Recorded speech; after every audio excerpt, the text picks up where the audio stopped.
Hey, it's Greg here with MaritimeGardening.com.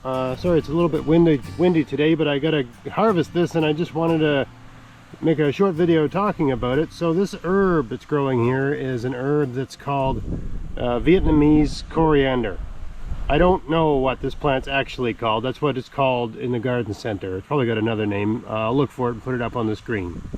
Anyway, I don't think this vegetable, this herb or weed or whatever it is related to coriander, cilantro in any way, but it tastes like it. That's the value of it. So you go to the only place I know to get this. It does not overwinter. It's like a zone 12 plant.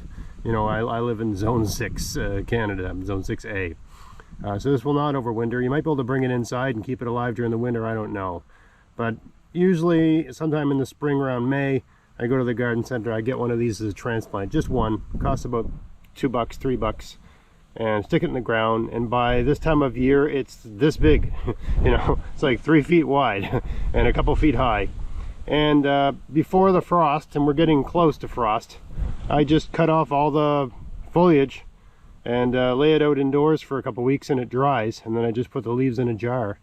And I use it the same way you'd use coriander. I use it for curries and cilantro and things like that, right? There are curries and salsas and things like that. You can use it fresh, but as you can see, I got way too much here, and we're gonna get frost soon, I expect. We've had a couple nights where it's got down to 6 Celsius, and risk of frost is 5, 4C overnight. That's when we get a risk of frost. And once there's a frost, this is just completely destroyed and it's useless. So it's sort of at its zenith. It's not going to get any better, and it's getting too risky to leave it out here, so I'm going to harvest it all.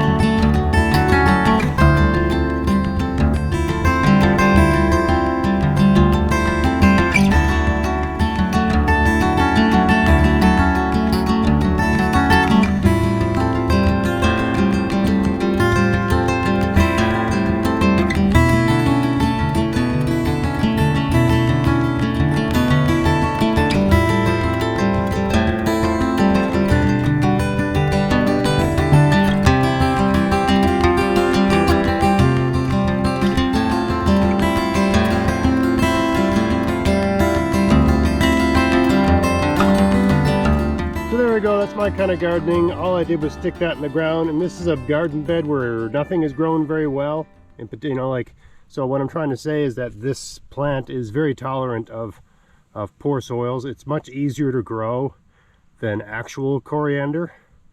And the other advantage of this is that for those that have ever tried to plant coriander before, if you like coriander in your food, which my whole family does, coriander, cilantro. Basically, this coriander is what they tend to call the seed, and cilantro is what they call the greens of the coriander.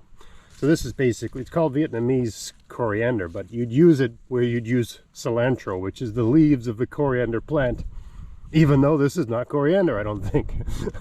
But it tastes the same, or so close. You'd have to be pretty sophisticated palate to distinguish the difference. The problem with growing cilantro is that there's a very short window of time where it's a nice green, and then it goes to flower and goes to seed, and it's kind of irritating to grow as a gardener because you got to keep planting it as a succession plant. With this, you just stick it in the ground, and if you put it in the ground sometime in May, and by July you've pretty much got coriander, cilantro whenever you need it, right up until sometime in September, October, right up until there's a risk of frost. Then you got to take it all out, and it just gets big. It's just one plant, you stick it in the ground. I haven't watered this, I haven't fertilized, I haven't done anything. Right now I got all this nice stuff. I'll spread this all out in some cardboard in the house somewhere where nobody walks, and just leave it like that. You know, every single piece will have its own space, and after a couple weeks it'll be kind of dry and brittle. I'll just stick it in a jar and put it in the kitchen and use it as I need it. That's all. You know, you're putting it into salsa, you know, you just chop up the dried leaves, throw it in with your tomatoes and your lime, and you know, within about half an hour it's completely hydrated and it imparts its flavor on it. It's fantastic stuff, really easy to grow. Definitely worth buying the single transplant or starting from seed if you're into all of that. I find one plant is enough for what we do because they get pretty big pretty fast. And you know, we don't have like, you know, we might have a meal requiring cilantro maybe once a week, so this is enough for our needs. If you have that sort of food, whatever that might be, more than that, more often than that, you might want 2 or 3 plants, but for us it's fine. Anyway, Vietnamese coriander, fantastic annual herb. At least it's annual where I live. It might be perennial somewhere else in the world, but it cannot survive our winter, at least not in my experience. You know, this plant, what's left here, will be dead at some point in the winter. It cannot survive the winter here. But yeah, definitely worthwhile to grow. So just thought I'd share that with you before it's gone for the year. Once again, I apologize for the wind. I know it makes the sound quality poor. I just had to make this video today. I had to get it done. Hope you found this video interesting. If you did, please like, share, subscribe.